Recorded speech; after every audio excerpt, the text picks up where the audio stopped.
found that it is always much more satisfactory to work on projects that impact human lives. But this is where businesses end up getting stuck because they don't embrace the change. They don't embrace the new things that are coming up. But I think it's the power of curiosity, like you talked about too, is being curious to go look and see what you can do. But it's a matter of getting out of your own way. What is up, our legacy warriors? Think about the idea of change. Change is constantly around us. Change is always happening. But how many of you are open to embracing that change taking place? If you have a hard time embracing the change, you miss out on a huge opportunity to level up, take that next step, that next level, whatever it is for you. But change is a consistent piece. On this episode, we had the pleasure of having Manuj Aggarwal on as our guest. And this gentleman brings in the insights from the world of AI, really big on startups, helping individuals really impact others and make change. But it goes back to the question, how are you embracing that change? Are you ready to improve and become a better version of yourself by embracing change? A couple of things that we discuss within the podcast is welcoming change. What can it bring you? Looking for ways to improve. And by improving, you impact how you go interact with others, looking for ways to impact others, and then how curious are you? So it's an important thing to ask that question. How curious are you? Because change is prominent, it's always happening, and it's consistent, but how are you embracing that change? How are you welcoming that change? Enjoy the episode, and we'll catch you later. What is up, our fellow legacy warriors? Coming in with another episode of Legacy Digging with Scott Brandt, Patrick Murakami. Guys, we're super excited here to be able to go ahead and have our next guest today, Manuj Aggarwal. I'm super excited about this topic. Yeah. Manuj, would you like to go ahead and give us an intro about you and then tell us what you'd like to speak about today? Thank you for having me. My name is Manuj Aggarwal. I'm the founder and chief innovation officer of frontrunner Technologies. So we are an AI consulting company, and I have been in the technology sector for about 30 years. Worked with hundreds of startups, helped build their technology. 2 startups actually went public, and we have also worked with Fortune 500 companies, Microsoft, IBM, Pearson Education. So the work that my company has delivered so far, it has impacted over 10 million lives and generated over $500 million in value. And I have 4 patents in AI, and I was just recognized as one of the leading thought leaders in the world on AI. And so it is a very unique thing when you see kind of the wide swing with AI. You got some people are like, this is awesome. Like Patrick really has dove into AI, Chat GPT, everything of that nature. And then you got some people are like, we're not going to touch this because we have people that are going to say AI is going to take over the world. And if we don't bring this down in 2 years, something's going to happen. Very interesting thing to see that. But it's a powerful tool. And I know part of what you're looking at doing with the legacy piece, incorporating that with AI, because it is just keeping up with change. Change is ever present, and that's the only consistent in life is change. So it is very interesting that is what you're doing. But I know based on the profile and the bio, starting growing up, you were working in a shop, $2 a day for 12 hours a day. Man. And to hear where you're at now, starting there, what part of that really inspired you in regards to going from making $2 a day to now really implementing and helping companies implement the power of AI? Yeah. That's excellent question. So, what happened was I used to work in a factory in India for $2 a day. And obviously, when you're in this situation like that, you always tend to think, okay, what can I do to improve my life? How can I do it? I was going through some business magazines one day during lunch hour, and I read the stories of these business tycoons who made their empires starting from nothing. And I thought to myself, if these people can do it, I should be able to do something similar. And at that point, obviously, I had no idea what that meant, but I started looking for something, a vehicle, a platform through which I can create value. And I found computers programming, and I just fell in love with it. And I thought, okay, this is exactly what I'm going to do.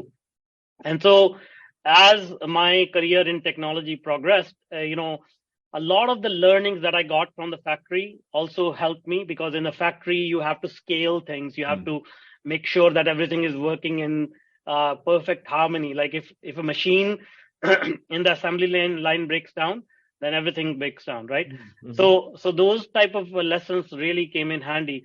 And then the other thing is, as we worked on multiple projects with multiple industries, we found that it is always much more satisfactory to work on projects that impact human life. So we have done a lot of work in education, in healthcare, in real estate, things that really help people's lives, better, become better, more enjoyable, more easier, more convenient, or what have you. And then the other thing is, we always try to focus on the cutting edge of technologies, because technology for engineers like us is like a new toy. Okay. So it's like you buy a new toy, you break it apart, you put it back together. So it's a lot of fun as well. And obviously the clients get a benefit of using new technology and getting better solutions. So it's the process of never ending curiosity, always improving, always looking for the next frontier to break through.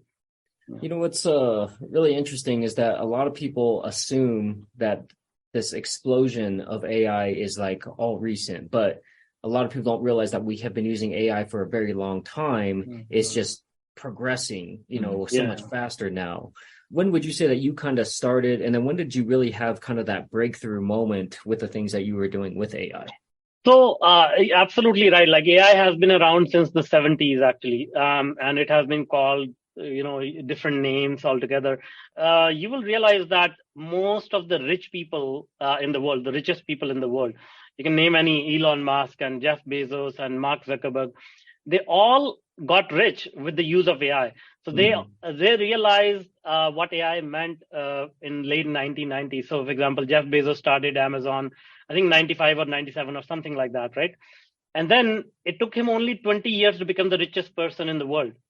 Compare that to Walmart. Walmart has been around for at least a century, and Walmart was the biggest retailer in the world by far, right? Mm-hmm. And Amazon, it took only 2 decades to overcome that. So the idea is that AI and data is so powerful that it has created trillions already in terms of value and power for these people. And now with ChatGPT, it is becoming more accessible to normal people. And now everyday people can touch it, feel it, play with it, take advantage of it. So definitely this is a transformative period in human evolution. And the idea is that the more people can embrace it, the more people can benefit from it. They can also start to, gain that power, not power in the sense of political power, but power to be more productive, more creative, more impactful in the world. Yeah, I think it gives kind of that middle class the ability now to compete, right? It gives them the ability and the technology to maybe fast forward their business for a lot of things that maybe they should have already been doing. Yeah. Now there's no excuse, right? So if you didn't have a blog, if you didn't have, some of those things. So let me ask you this here. For maybe that middle class or kind of that entrepreneur business owner, outside of ChatGPT, where do you see kind of the next phase for that? But also, how does somebody like yourself continuously compete when things like this become so accessible? See, the idea is that there's a saying that the car does not win the race, the driver wins the race. So it's not about the platform becoming available, or it's about what are you going to do with it? What kind of problems are you going to solve with it, right? So if you mentioned blog posts, so like writing blog posts used to be it's still a big industry, right? Now a lot of people are using AI to write these blogs, but I believe that's a very low hanging fruit. There are bigger problems like how to solve climate change, how to solve, world hunger, find cure for cancer. These are the kind of groundbreaking, world changing problems that can also be solved using AI. So what people need, I mean, it's already happening at a smaller scale, but the true revolution will come when everyday people with ideas can start using AI for bigger purpose. Some of it is already happening, but this is just the beginning. So people who are old enough to remember when the internet started in 1990s, it was like, if you went and talked to somebody and said, hey, do you need an email address, do you need a website, and most people will say, I don't think I need an email address. I have a landline. I've got my white pages, yellow pages. I'm good, right? So now you cannot imagine a world without an email address. So that took 10, 20 years, right? So we are just at the beginning stage of this whole AI revolution, and how it will change the world. It will become like, I'll give you a few examples. So we used AI to help students pass their degree programs. There are 30% of the students who drop out of their degree programs within the first 2 years of their program. And the reason is because they find that, the courses are not of interest to them or too difficult. So we created AI algorithms to match the right courses with the right students. Another example is we helped some patients get rid of their joint pains using AI. We created 3D printed custom orthotics, which helped them, get support at the right pressure points. So now you can see, like, AI is not just about creating blogs, but it is solving real problems, real, very, very impactful problems. And what will happen from now onwards will be, people will be looking for these problems to solve it in very creative ways, in ways that we were not able to do that earlier. Another example is drug discovery, like pharmaceuticals. So when you create a new drug, it takes years and years of research. You have to create many compounds, you have to test it and all that. With AI, you can do that within months, because now you can simulate the human body and how it will react and those type of things.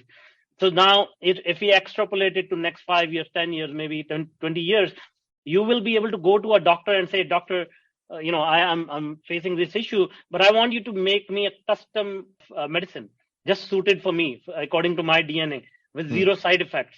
So these kind of things will start to become possible as AI progresses, as people start to build new solutions on top of AI.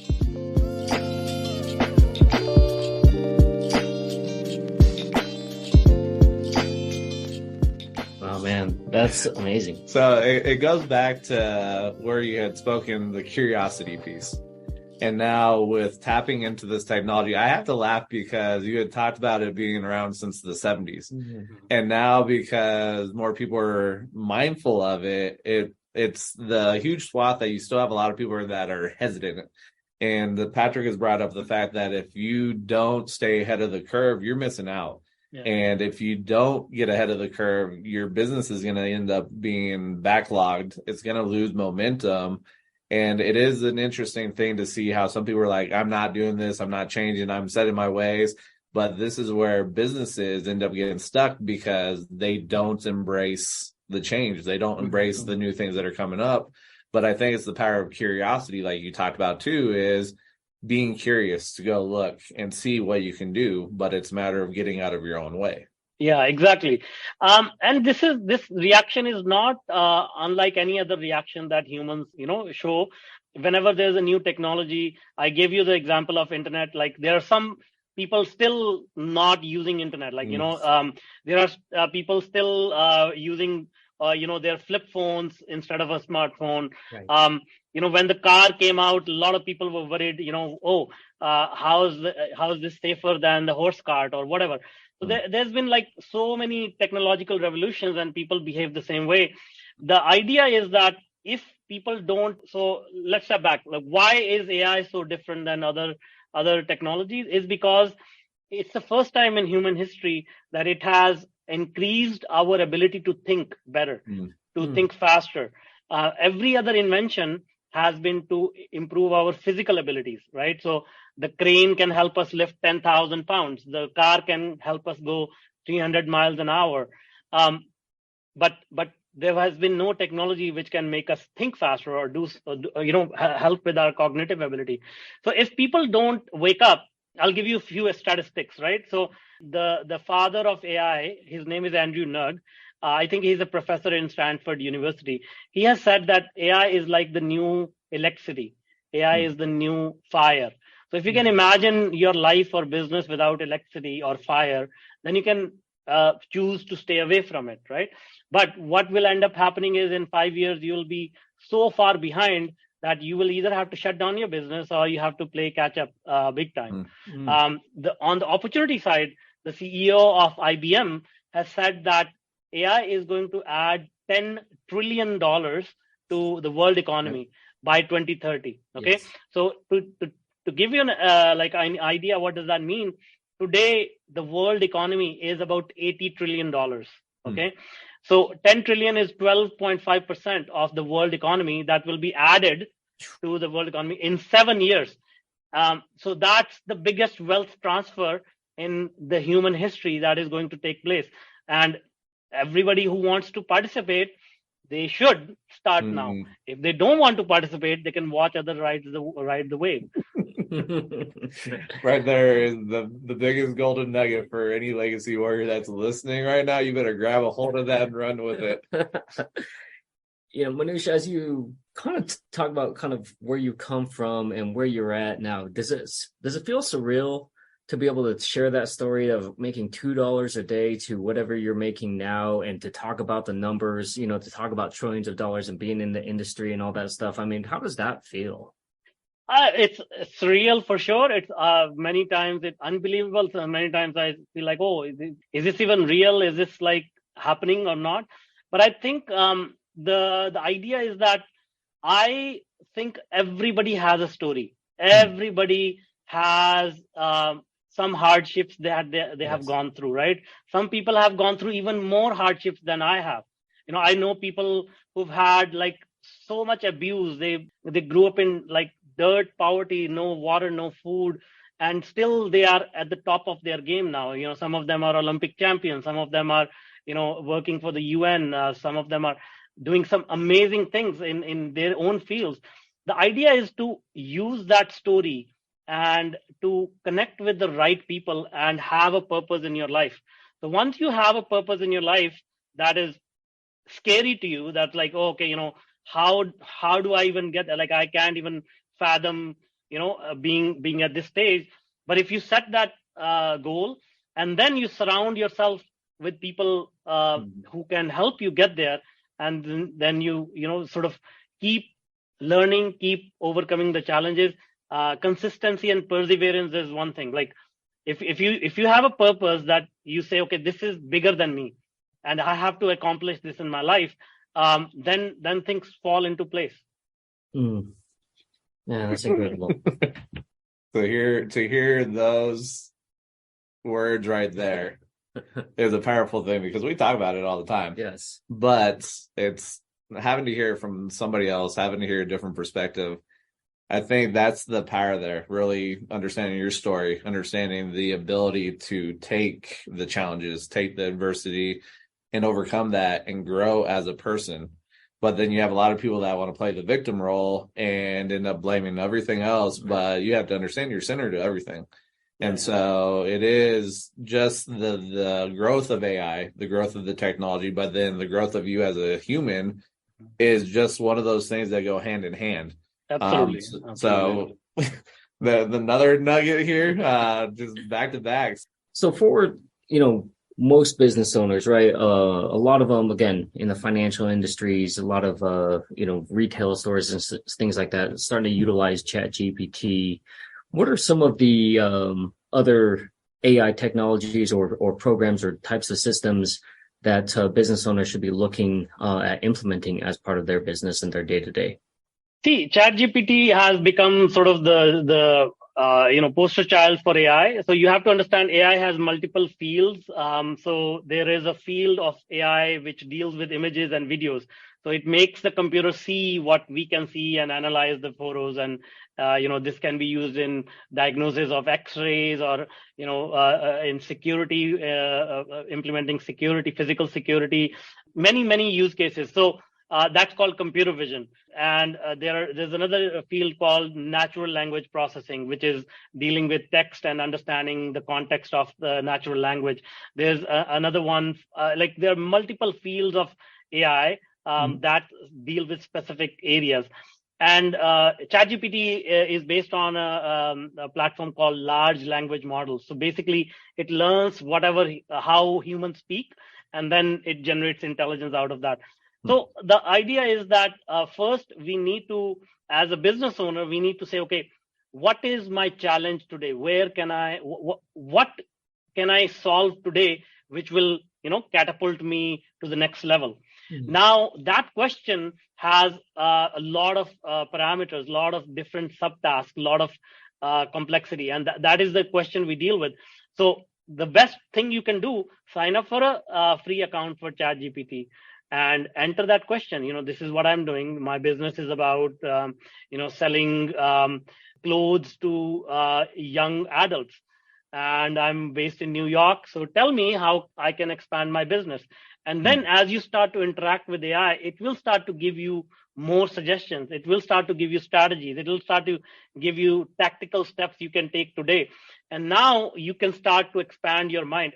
So AI is like hiring an employee who has a degree in medicine, a degree in business, a degree in accounting, degree in history, law, and it finished at the top 1% of its class, and it never takes a day off.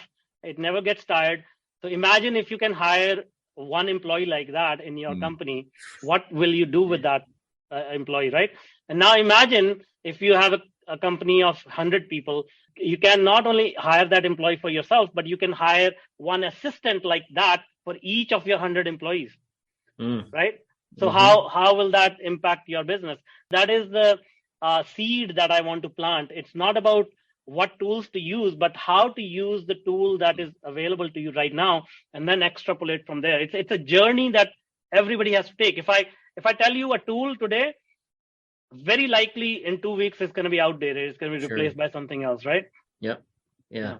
Oh man, that's such a mind shift right there. Like already I'm thinking of all the different things that I can the different prompts, right? But also the usage of everything. Like you said, it's the driver, it's not the vehicle. Exactly. And so that, man, I'm so excited now to go back to the drawing board of some of these things. Manush, as you kind of think about where you've come, where you're going, where you're at, the whole legacy piece, and I think that is a big appeal as to why so many people want to come onto this show. And, as you think about that kind of for yourself, what is your legacy and what are you kind of leaving behind? Well, so this may sound very crazy to you, but my mission in life is to use technology and AI to help 20 people win the Nobel Prize. Okay. I love that. Yeah. So I have no idea how this is going to happen, but the seeds have been planted. I've done some research. Some ideas have already been validated. I'm already in touch with some Nobel laureates and things like that. So yeah, I mean that will be quite an interesting feat to accomplish.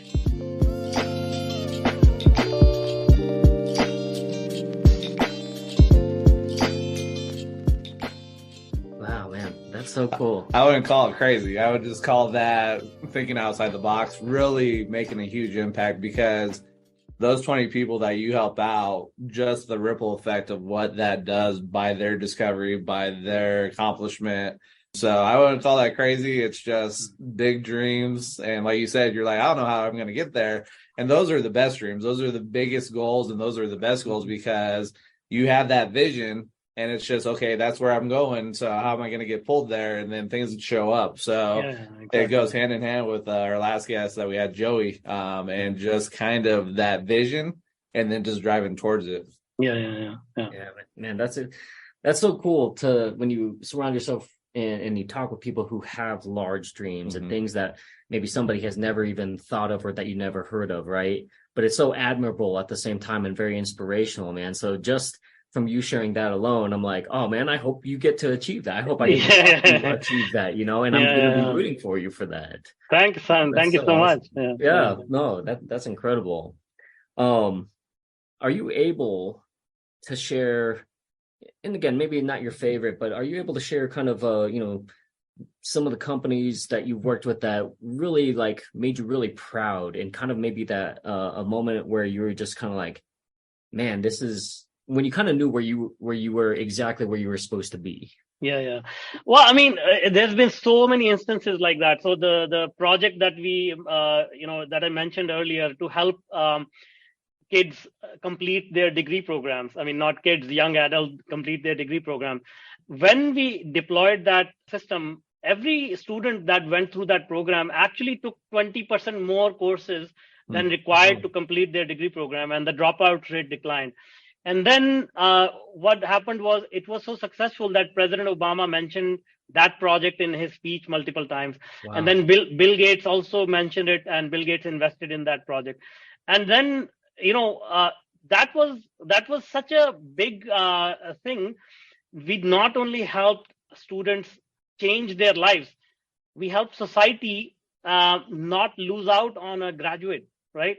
And then getting attention from people like Obama and Bill Gates, like that was like, how does this even happen? Like how this is like a walking into a fairy tale, right? So those are the things that makes you realize that, the impact of the work that you have done and the satisfaction that comes from it. Nobody else can take away that from you, right? So those are the instances, and I can go on. There's so many other projects, but this one was the biggest one that I can think of. Congrats again. That's such a huge accomplishment. And like you said, nobody can kind of take those away from you. So in your role right now, are you developing these programs specifically for some of these companies? I mean, and what would that look like? So let's say, somebody's listening to this podcast. They're like, hey, man, I have this idea. What does that process look like when they connect with you to help them execute the vision? So what we do is we first of all refine that idea. A lot of people have ideas. They don't have a specific direction to go in. Generally, these ideas are very raw. So we help them sort of shape them into a more tangible idea. Then we break it down into what are the steps to get there. So let's say you want to launch a company, a lot of people, a product or something like that. Sometimes people don't do enough research. They get excited about the idea based on what they think. But the market is only going to reward if the market thinks your idea is good. So we first help them understand that, refine that idea to get to a point where, okay, this is something feasible. And then we start to do research. Let's say if it's a brand new idea, nobody has done this before, then we need to do research and figure out, okay, what are the pieces that we need to put together to build this technology? Who are the resources we need? Who are the advisors we need? How are we going to execute all this? Where is the data going to come from? And then we create some hypothesis. When you want to innovate, when you want to invent something, it's not like everybody knows, oh, okay, exactly this is how we're going to go and it's going to work out that way. It's a discovery process. So we come up with 3 or 4 hypotheses and say, okay, if you want to build this product in the next 6 months, let's take these 3 paths and see which one is more feasible. And then we do some hit and trial. We go down one path and we say, okay, let's build this. Is this working? No, it's not working. Let's go to the second hypothesis, and so on and so forth. It's an iterative process. We measure our own progress. We measure our own effectiveness, and we don't want to drink our own Kool-Aid, because that is the last thing you want to do. So you want to be critical of your own work, and then at the same time you want to showcase that to the world. Okay, this is what I'm doing. What do you think? And then I'll give you a quick example here. Amazon Kindle. So Kindle. When Amazon was building that, for 2 months, they drew the Kindle on a piece of cardboard, and they just took that around for 2 months and showed it to users and say, hey, will you use something like this? They did not build a device. So that's the kind of iterative process you go through to build a product. And then obviously the real work starts after you have built the product to sell it. So that's yet another sort of process that we go through. So yeah, it's a fun thing to innovate. It's sometimes frustrating, but it's very rewarding. Yeah, so it sounds like you guys do everything from the groundwork with the research development all the way to the marketing and the selling aspect of it. Yeah. I mean, the funny thing is, like, as an engineer, sales and marketing did not come easy to me, and that was a very difficult thing to learn. Now, with the use of automation and AI, like, we have some of the systems that we have put in place. They are so effective that they are it's out of the world. Like, most people don't even believe it that this is possible. Sure. Now, traditionally, like, let's say somebody has a great idea and you like it, you're vested into it. So typically, are you guys for your business, is that something that you turn around and say, hey, we'd love to partner up on you with this, and it'll cost this, or maybe we're looking at a percentage, or maybe we retain the rights? I mean, kind of if you're able to disclose any of that, what does that typically look like?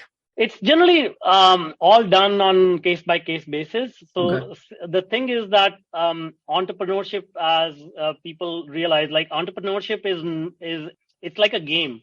You may win a few matches, you may lose some matches, but what counts is the last match that you played, right?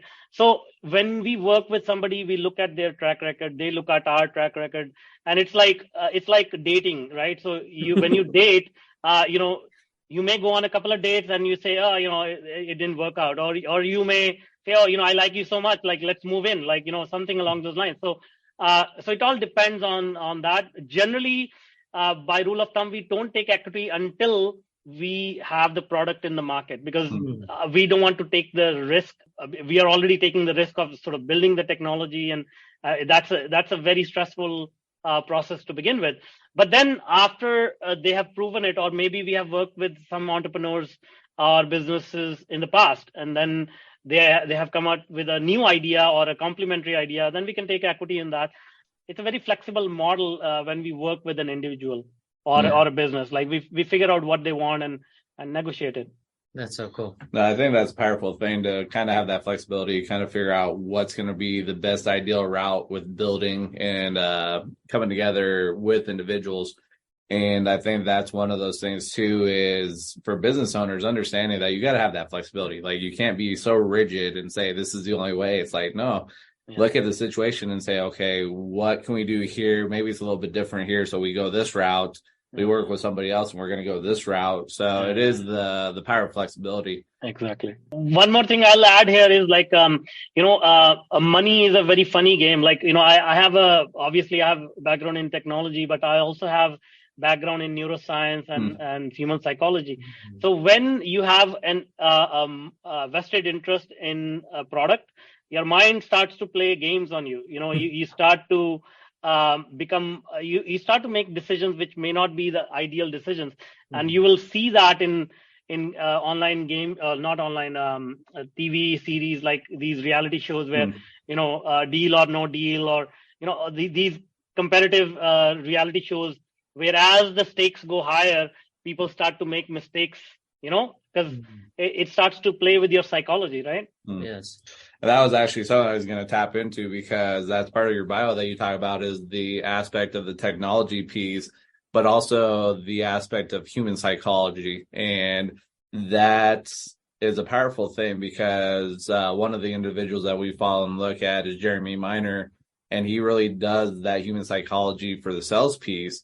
But it is one of those things that I hear a lot of people, they're like, if I would go back to school, I would get a degree in psychology, just because we're dealing with people all the time.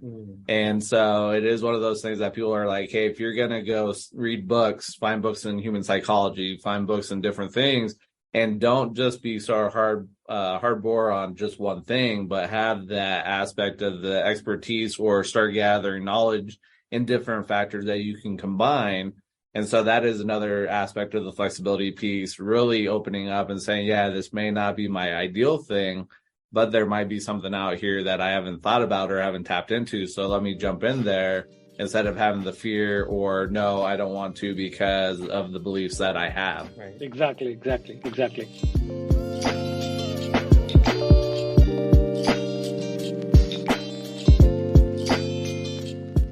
So, Manuj, we always love to give people the opportunity to practice the power of gratitude. And I know that you do that through your story already, but is there anything specifically or anyone specifically at this point in time that you would kind of like to acknowledge or be able to just kind of give gratitude towards? Well, gratitude is something that I have incorporated in my life. Like, to give you a history, like, until I was like around 40 years age, like about 10 years or so, I've had challenging life. People see the success, but the challenges behind that were enormous. Like, broken relationships, depression, suicidal thinking, all of that. And then things started shifting when I realized the power of gratitude, because we are always thinking about what we lack, and we don't notice what we have around us. Even one day that is given to us on this planet is something we need to be grateful about. So what I realized was that everything in existence around us, every human being, every plant, everything around us, we need to be grateful for that, because basically it is put there for us. It's a reflection of us, right? Yes. Every conversation we have, this conversation is a reflection of all of us combined, coming together. So I'm grateful for all of this, all the hardships, all the challenges, all the opportunities, all the people I have met. I don't think there is anything that I should not be grateful for. That's what I have learned through my own personal experience. Oh man, I love that. And your story resonates so much with me, right? Because I went through the depression and suicide attempts, and it's kind of one of those things where it's a line that you cross, but it's also, when you kind of experience that type of low, you appreciate the highs, right? Yeah. And it's almost like you kind of have a higher high than maybe somebody who hasn't crossed that line. Exactly. Yeah. Who hasn't gone through that. But you're right. One of the things that I think that we find consistently when we talk about the gratitude piece is that most of these people who are finding themselves kind of on the winning side now, a lot of that shift has become because they've implemented or been able to use that power of gratitude. So thank you for highlighting that, man, because it is so huge. And I think that's a misconception that a lot of people fail to acknowledge. Absolutely. Yeah.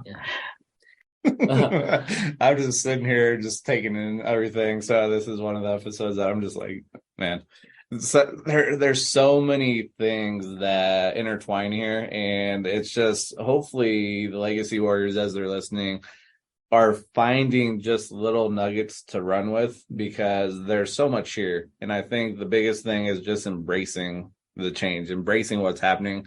And that's when people are like, what do you think about ChatGPT and all this? I'm like, it's a tool. Use it to your advantage, but don't lean on it like the end all be all, because we're still a human. So we have that human experience, that human emotion. The technology is the technology, but it doesn't have that human piece that we still need to maintain and make sure that it's forefront with everything that we're doing. Absolutely. So let me add one more piece to that, because it's very important for people to realize this. So before AI became so prevalent now, before that, throughout human history, throughout human evolution, so humans have been around for 200,000 years, modern humans, right? We have always valued the power of thinking. Whoever can think better get paid the most, right? People who can connect the dots and find the opportunities. Now with AI, all that cognitive power will be offloaded to the machines. They will be thinking much faster and better than humans, right? So to your point, what will be left will be human emotions, that sense of empathy, that sense of connection. And you've seen this kind of periods in history, like the Renaissance period, when creative professions like painting and music and poetry, those people were at the top of the food chain. Those were the people who were most honored and rewarded for their careers and whatnot. That kind of environment is going to come back as AI starts to take over more and more sort of thinking, repetitive stuff. Yeah, that's really interesting. Because I was at a basketball game last night, right? And I'm sitting there thinking, like, there's this argument from people, especially in people who are kind of in these hero roles, right? Teachers, educators, and people in medical professions. And wasn't too long ago that somebody turned around and said, it's sad that athletes make more than these people who save lives, right?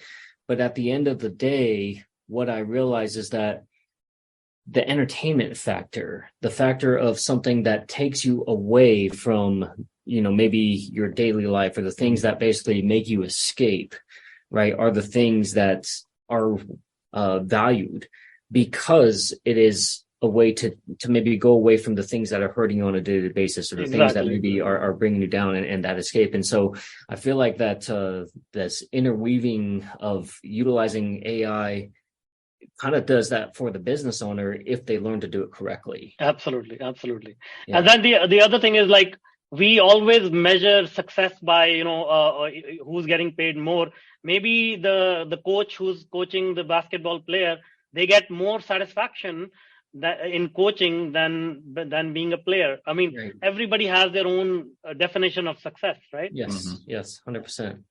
Man, I'm just like, I'm going through and just thinking of all the different things, and just having this conversation has been so insightful. It's like fast forwarded kind of a lot of the thoughts and the feelings. And I'm sure you get this all the time with people who are kind of on the fence. You maybe tell them, they're like, oh, that's really cool, but right. And I had the kind of these reservations or whatever and things like that. So, as maybe somebody who's on the fence, right? Some of these, people who are listening to this, what would be your suggestion, for somebody who's been on the winning side of this and on the front side of this, for somebody who does have those reservations? I know you already talked about how, there's going to be an ability at some point where they have to catch up if they don't, but what would be something that you would give, or some advice that you would give to somebody?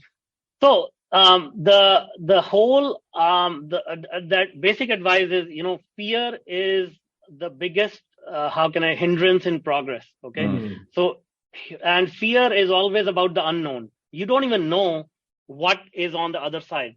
So my advice is, just like anything in life, if you get scared, if you are afraid, the definition of courage is to still do it, even if you're afraid.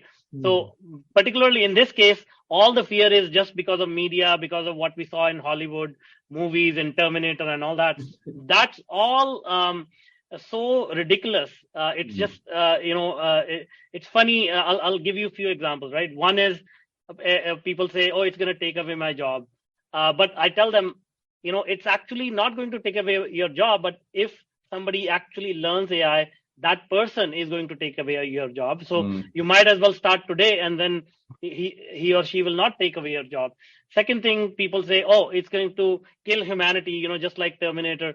So I said, okay, in order to wage war, there's only one species on this planet that wages war against each other. That's just humans. That's it.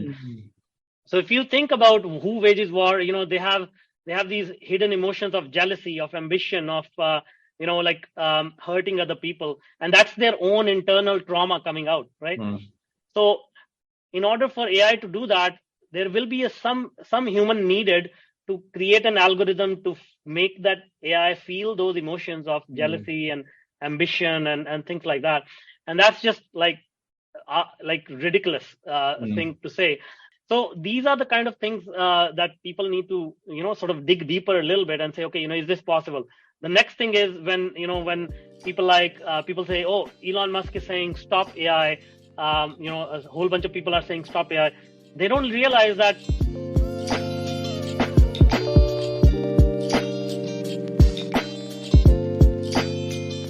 on one side, these people are saying stop AI. On the other side, they are creating even more powerful AI for their own companies, right? Like Tesla is basically an AI company, and they created self-driving cars.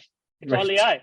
And self-driving cars, even today, they are not perfect, but initially they actually literally killed people, right? So look at the facts before you make a decision. And if you're on the fence, it's so easy. Like, there is no excuse. Sign up of a free account. It takes 5 minutes, and then just experience what it feels like, because the first step is always the hardest. Once you take the first step, then that fear is gone, and then you can find your own path. Yeah.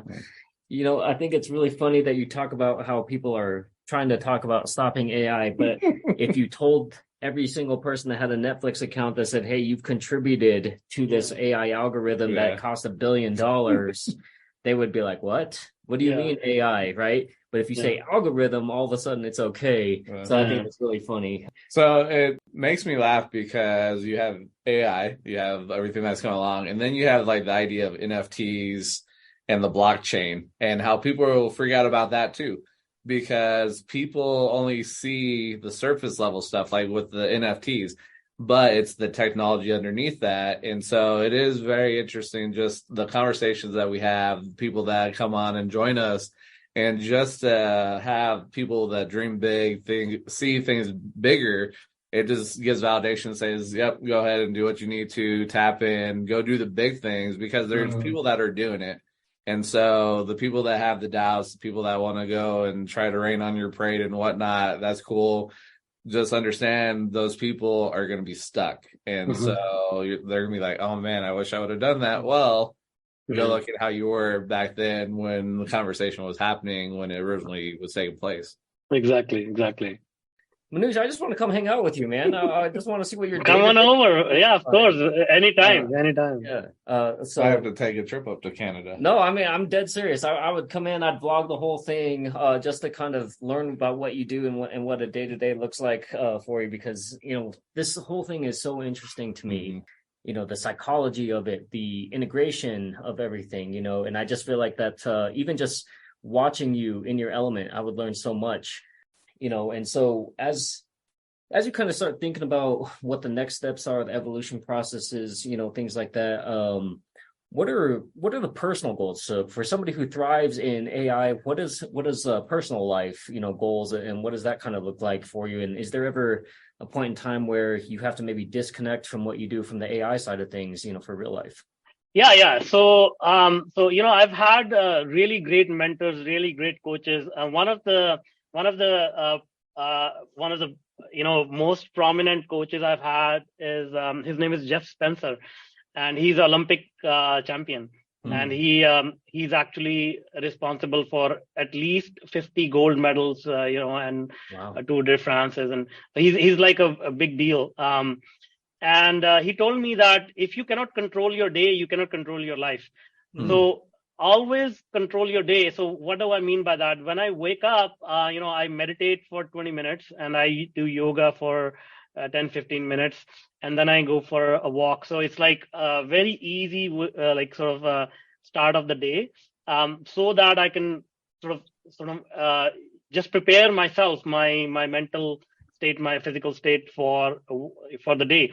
And I recommend these exercises, these practices to everyone. Whatever routine that you want to adopt, but try to control the start of your day and disconnect. Disconnection, going within. This is another thing. Like a lot of people find solutions outside, but as you start to go in, you will find most of the solutions are inside. The goal to help 20 Nobel Prize winners, it actually came to me during one of my meditations, and the path to achieve it also, bits and pieces of it came to me in meditation. So it's like, and you have heard, we have heard stories of a lot of people, getting music symphonies in their dreams, or getting solutions to complex physics problems in their dreams. Absolutely, you're absolutely right that that act of disconnection and then going within is one of the most important things that we can do as individuals, or even as society. Because that once you start to get in touch with that, it doesn't only affect you, it affects people around you. It's really incredible how it works. That's so awesome. Coming from somebody that works in the world of AI, talking about disconnecting. Right. And the power of it. Gosh, there's going to be so many extraction points and so many nuggets that even just, I know that I've heard, and I can't imagine when our listeners get a chance to hear this, the things that they're going to get from that. Manuj, what would be the best way if somebody's listening to this and says, you know what, I have so many questions, right? What would be the best way for them to be able to connect with you? So you can either find me on LinkedIn, or I have a social media, like sort of a link tree, which is manuj.ca. So it's my first name.ca, or you can go to my website, manujaggarwal.com. But yeah, LinkedIn is one of the best choices. Just reach out to me and let me know that you heard me on this podcast. Awesome. And then, is there any other sort of nuggets or advice that you would maybe leave a lasting impression here with our legacy warriors today? So, legacy warriors, basically, this life is so invaluable, and you have so much potential. People don't even realize how much potential they have in themselves. They can change the world. Don't ever underestimate your potential. And this period in history is transformative. Like, we are so lucky to be living through this revolution at the beginning stage. So when you put these two things together, technology shaping humanity, and then you realizing that you have so much potential, when you put it together, like, so many magical things can happen. So that's my message to you. Like, I use my example to inspire people to say, hey, if somebody like me can do this, imagine people smarter than me. How much can they change the world? What kind of impact they can make? So please find that in yourself and do great things. Man, that's beautiful. Thank you so much for that. And I'm so thankful for your time and your knowledge and your drive and passion. Your story is incredible. And we are excited to watch you, achieve this goal of helping 20 Nobel Prize winners. What else can we do to better support you for not only ourselves personally, but for the other legacy warriors who are listening to this? Well, I mean, this is great help, getting the message out there, because great things never happen individually. We need collaborators. We need people who can help, spread the message, make the connections. So I think you have already done so much. So thank you so much for that. But yeah, I mean, let's stay in touch. If you want to visit, please do come over, and then see what kind of trouble we can get into. No, I mean, that's definitely on the bucket list now for sure. So we're going to make that happen silently. One of the things that we've talked about, right, for a long time, and kind of really going to take action probably either later this year or early next year, is that we want to create our own conference. We want to host, the ability of having people like yourself share their stories. And I know it's super early, but I'm just sending that out there right now, that we would love for you to come and Absolutely. one of these, because this journey, this story, and then the things that you can teach us are so exciting. So we'll definitely follow up in regards to more for that. But again, thank you so much for your time. This has been, and I say this every time, right? It seems like every time we record, but this has been one of my favorite episodes. And this is why we love what we do, because at the end, we never know what we're going to learn or what we're going to pick up. And man, I'm just so in awe of being able to share this moment with you. So thank you. Thank you so much. I'm grateful. Thank you. Yeah. Anything else to close us out?